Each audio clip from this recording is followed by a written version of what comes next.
જે આ અયોગ્ય સ્વભાવ વૃત્તિ એને ભગવાને નાબૂદ કરી, મૂળમાંથી ઉખેડી અને બંધુ ગધેડાની ગાય કરી નાખી.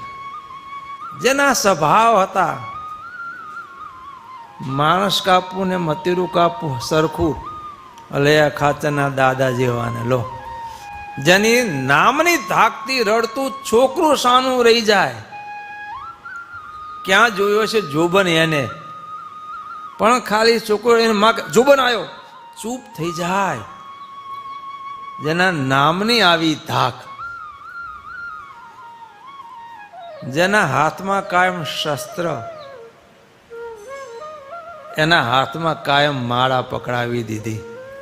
કહો આસુરી વૃત્તિને મારી. આસુરી વૃત્તિ બધાને પરેશાન કરે છે. હું આસુરી વૃત્તિ બધાને પરેશાન કરે છે. અંતર અખંડ ઉદ્વેગ વર્તાવે છે. એ આસુરી વૃત્તિને આપણા ભગવાને જ્ઞાન આપી, સમજણ આપી, દરેક ભક્તની આસુરી વૃત્તિને ટળાવી છે. બંધુ આવા કામ સામે ભગવાને કર્યા છે. માટે ભગવાન કહીએ છીએ